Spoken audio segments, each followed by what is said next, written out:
All right, so the two pieces that I want to look at are, number one, how is it that speciation might have occurred through natural selection leading to evolution?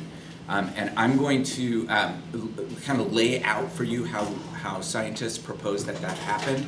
But I also want to come back and touch on this kind of general theme that I've been talking about, which is that in a world full of ideas about how life began on this planet and how it turned out to be so incredibly diverse, and opinions about relationships between organisms, how is it that in science classes we just talk about one of those things, which is speciation through evolution? And what this starts with is a reminder that that there is a piece of what's going on here that is semantic.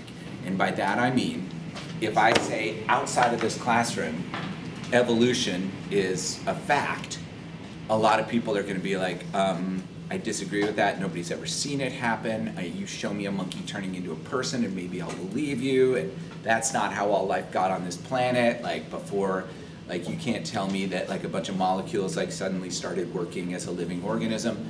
And while those are all valid points, they don't actually refer to evolution, because within this classroom we've learned that the word evolution is actually super specific and very limited. It describes a phenomenon that we can and do see. It describes a change in allele frequencies in a population of organisms. It's not that earth-shattering when it's viewed as a simple definition. Evolution is a change in the number of chromosomes in a population that have a particular allele. And that basically happens all the time. As organisms die and are born, allele frequencies change at least a little bit. Sometimes they change a lot and then they change back. Sometimes they change and they sort of stay changed. Evolution refers to any one of those cases. Any alteration in the abundance of a certain kind of allele in a population, that's evolution. Where it gets interesting is when we start thinking about, well, what could cause evolution? And so we've hit on this idea of natural selection, which is the idea that, well, wait a second, if genes are hereditary and certain alleles might benefit an organism, then it kind of makes sense to think that organisms that have beneficial alleles will live longer, reproduce more, and over time those alleles will become more abundant in the population. And the reverse of that is true as well. If there is an allele that's not great in a particular environment, then it sort of makes sense to think that organisms who have that allele would be less likely to have long lives, to have a lot of offspring, and those alleles would become less common. So now we have this mechanism for sort of directional evolution, where things change in one direction. An allele becomes more and more and more and more common, or allele becomes less and less and less and less and less common. That also has been observed. Outside of the classroom, if we talk about evolution and natural selection, people are likely to find those terms controversial, at least some people. In this classroom, when we stick to the scientific definitions, they're not so controversial.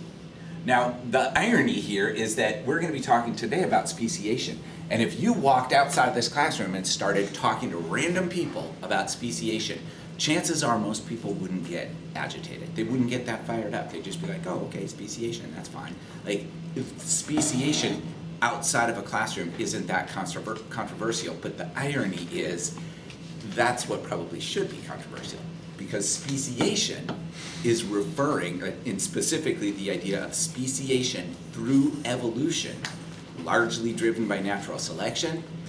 That's what most people are a little bit upset about when they get upset about evolution. Speciation is a relatively simple idea that like we can see the emergence of new species. We see a whole bunch of species now. We have some evidence that it happened in the past. Relatively straightforward. We're going to look at a couple of different things.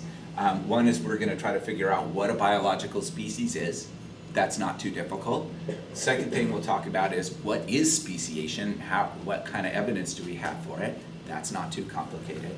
And then the last part, which we'll look at in more depth today and on Monday, is, okay, well, if we want to see how we could get speciation, what is the scientific way that we could go about that? And we'll come back to this idea of the scientific way, because certainly the scientific way isn't the only way. There's lots of different ways that we could propose valid, logical, understandable reasons for the diversity of life on this planet.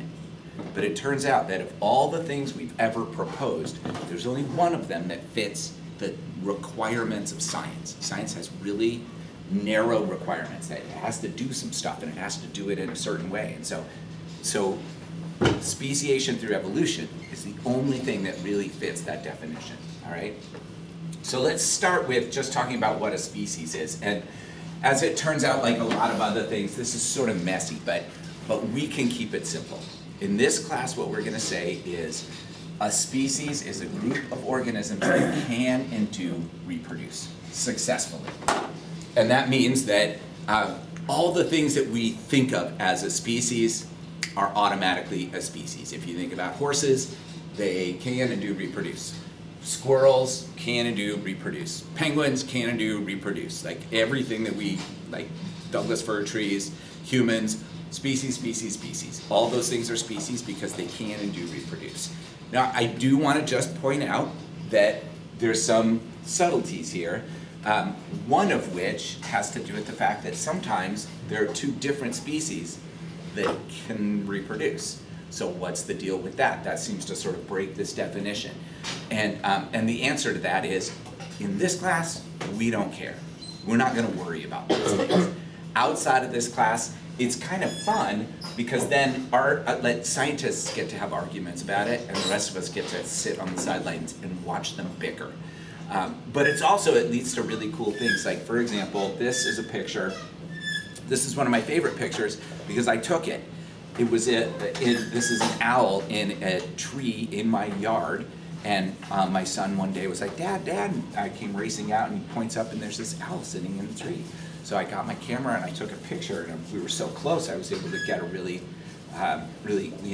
close-up view of the owl. And then I started looking it up online. I was like, I wonder what kind of owl it is.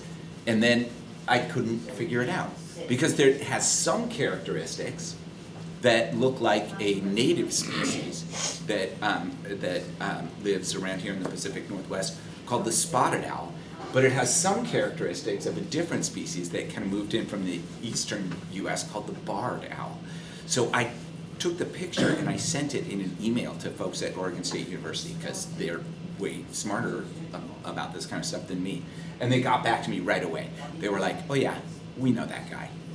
They knew this particular owl.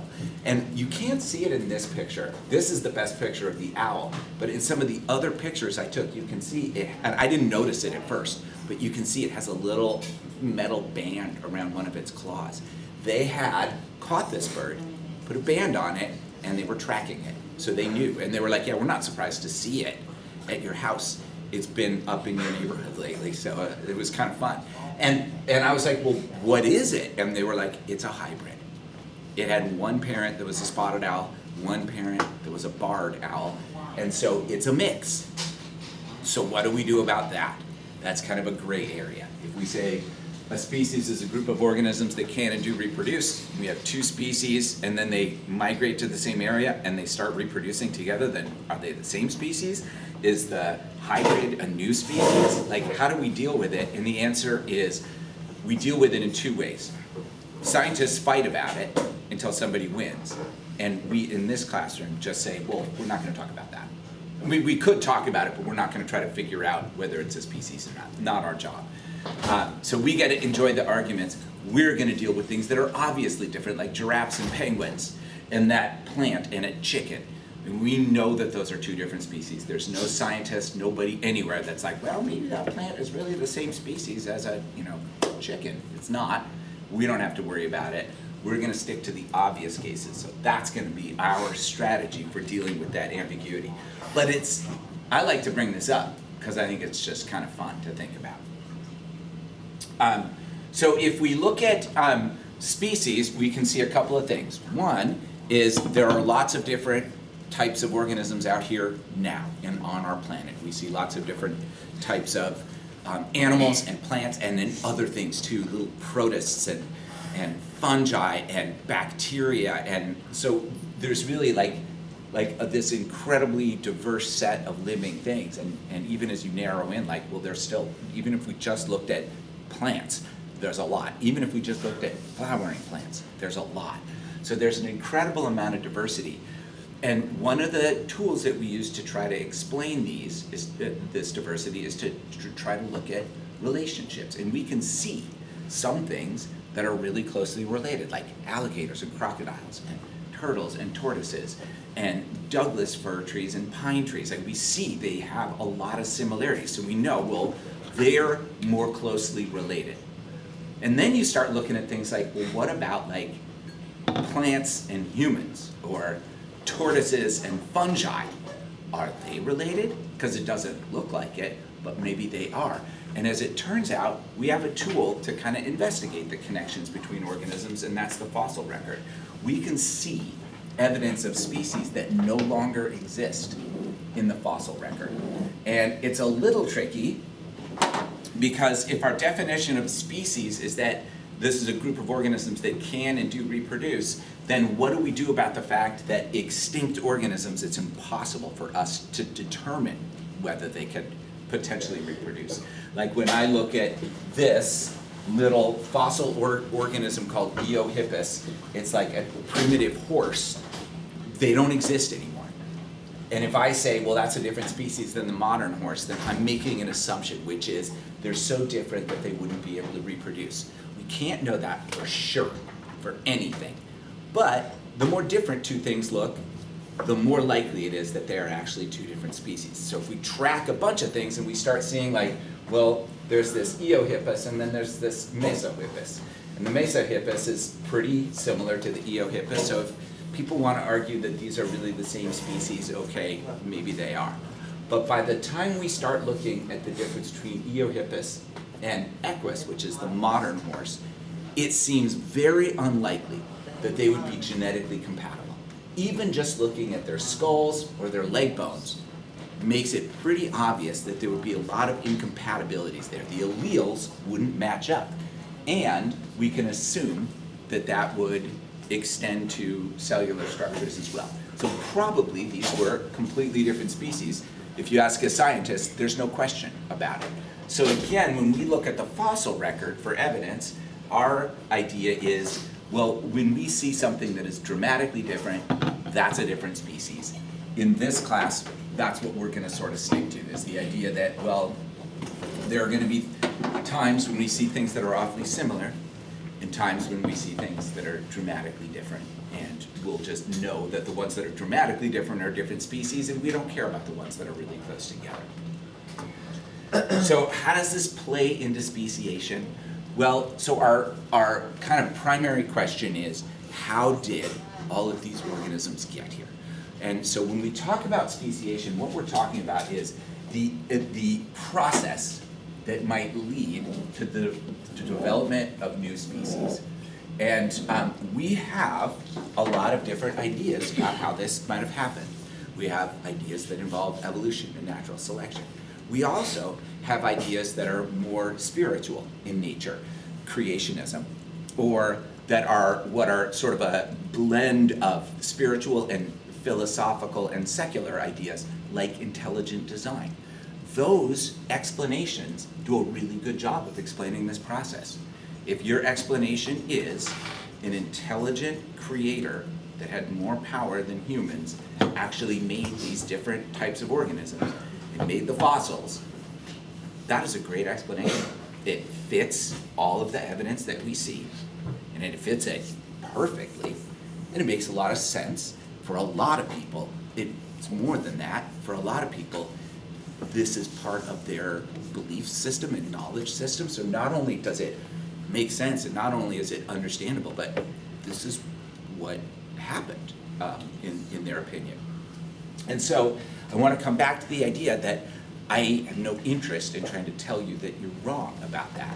But what I will say is that while we can see when a new species emerges in the fossil record, and while we can see now that there are existing species, explaining why we see that is only half of the ongoing quest in science.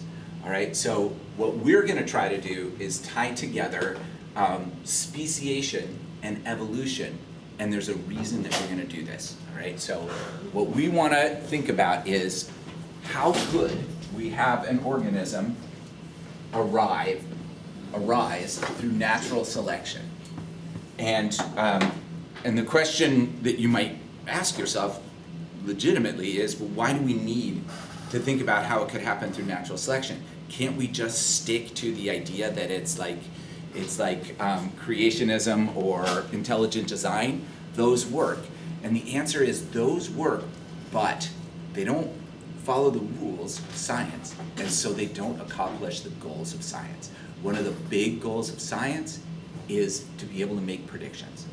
So if we want to be able to make predictions, then we have to understand how and why something happens, and we have to be able to design experiments or think about studies that we could use to either collect evidence in support of ideas or to collect evidence that disproves our theories. Science leads to theories that are disprovable, and that's where everything else breaks down. Some of our theories for life and its diversity are not disprovable. Creationism and intelligent design, for example. There is no way that you could disprove those things. We can't collect evidence that rules them out. So they might be right, but they're not science. We can't use them as science. Some of our ideas of how living organisms may have arisen were disprovable, and they were disproved. There's only one theory that could potentially be disproved that hasn't been yet, and that is the theory that life arose in all of its diversity because of natural selection that led to evolution. And the beauty of a theory like this is it allows us to make predictions not only about what will happen, but about what did happen. So we can use the fossil record as a way of testing our predictions. We can make predictions about what kinds of things we would be likely to see given what we know about natural selection, and how it leads to evolution, and how that leads to adaptations, and how that could potentially, over a long period of time, lead to the origin of a new species. So we'll come back to, we'll look at a little bit of this today, but a lot of what I want to kind of lay out for you as sort of a premise for how this happens, I'm going to talk about briefly on Monday.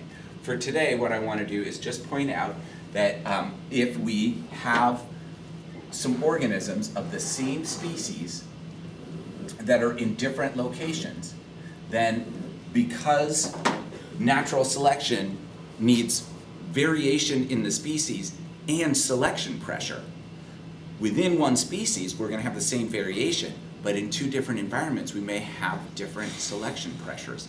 If we have the same kind of organism in two different places, it's possible that the selection pressure is going to look different.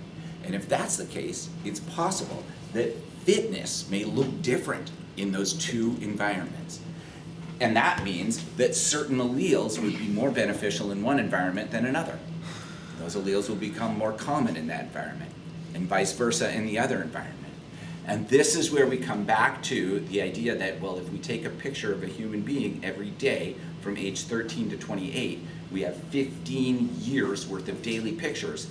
There's very little difference between any one of the pictures, but there's a big difference between the first one and the last one.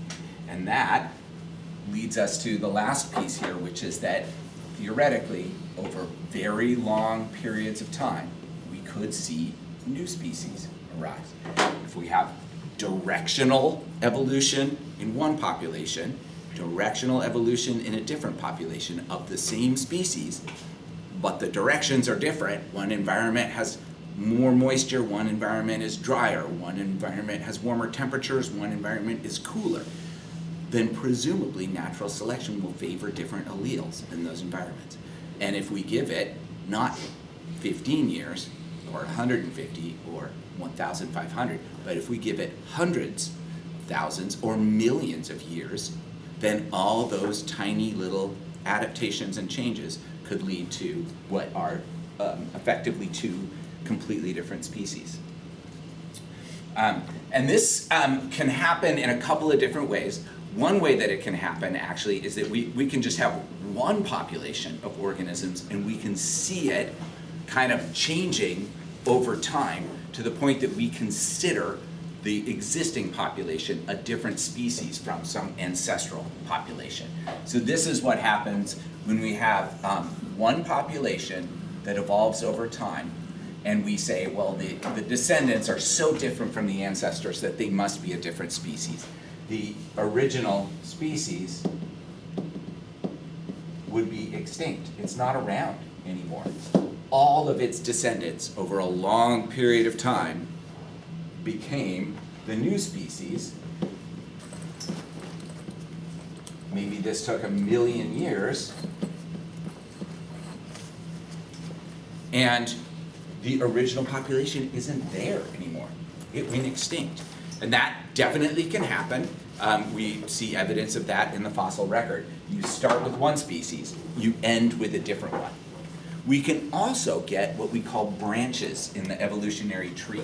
And that's where we might have the suggestion that I posed to you earlier, where we have two different populations of the same species in two different locations.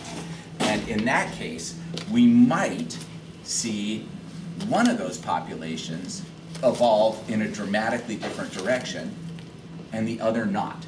So if we have like a location A and a location B, maybe location A stays mostly the same over a long period of time. And so the original species isn't extinct, it's still there in location A, which hasn't changed much. Whereas in location B, we get a new species. Or we might see some changes in the original species. Maybe it's not enough to call it a new species. Or maybe there are subtle changes, and it is enough to call it a new species. Or maybe there are dramatic changes, and it's enough to call it a new species. All of those possibilities can happen. The idea of a species staying sort of unchanged for a really long time seems weird, but it happens all the time. We refer to lots of organisms as like ancient creatures, or like living fossils is what sometimes maybe you've heard that term. So things like alligators and crocodiles, which have not changed that much in millions of years, those are like living fossils. That doesn't really mean that they're fossils that came to life. It just means they were in an area where, while they were evolving, they didn't evolve much. We still consider them to sort of be the same species as their ancestors. Whereas in other cases, like the original mammal species, there's nothing on this planet that looks like the original mammal species anymore.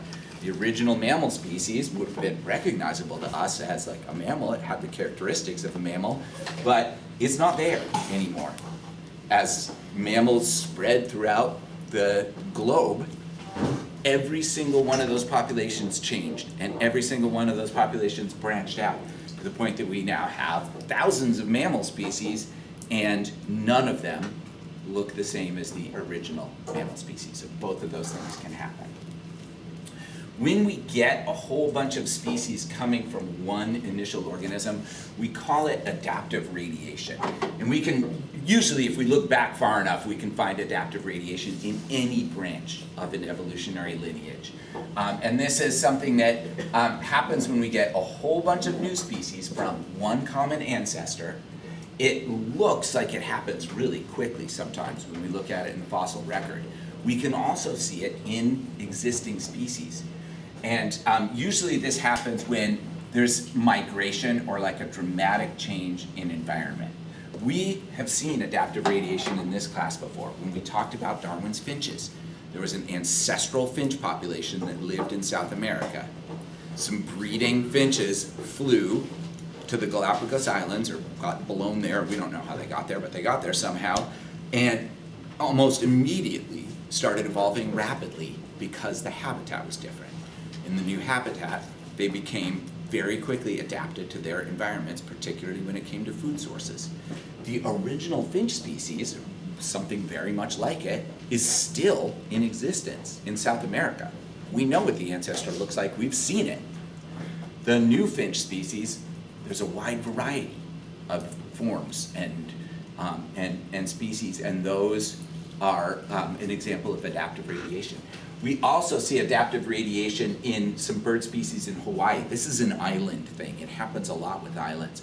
Only in Hawaii, we don't know what the original bird species looked like. I mean, we have a guess, but it's not around anymore.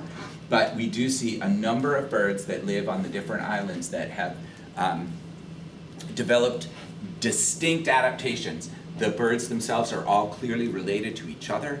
We know largely what the family tree looks like between these birds, and we know, based on the similarities that they have, we can hypothesize what the original ancestral species look like. So there's some pretty neat stuff that we can do here. We cannot see speciation through natural selection and evolution occurring in like organisms that reproduce sexually. It takes too long for it to happen. We have never witnessed a breeding population turn into two non-breeding populations, or a population of organisms change so much that we know with certainty that they would not have been able to breed with earlier organisms that we saw. That takes too much time. Where we do see evolution is with bacteria, and this is the problem with bacteria is, while we can see rapid evolution in bacteria, we can't use our definition of a species. Our definition of a species is a group of organisms that can reproduce. That means that they must reproduce sexually. It takes two individuals to make offspring. That's not how bacteria reproduce. They just divide, which means every bacteria can divide. So how do we use reproduction to determine if there are new species or not? And the answer is we can't. When we look at bacteria, we have to look at other things, morphology, genetic differences. And there's a lot more arguing. If I have two populations of bacteria that came from the same ancestral bacterial cell, and they are 99.6% genetically identical, are those two species or one? Is it two subspecies of the same species? I don't know. I'm not a bacteriologist. I don't engage in those kinds of arguments. And so it's likely that we have seen speciation occur in single-celled organisms, but we can't prove it because we can't decide what makes a new species definitively when we're looking at bacteria or other single-celled organisms. All right, I'm going to have the amoeba sisters tell you the next part of this. And so, as always, the idea here is that what I'd like you to do is there's some animations that are really useful for you to see. And what I want you to do is keep in the back of your mind our big picture, which is, could you tell a story? Could you tell the story of how a group of organisms, a species, evolved over time through natural selection?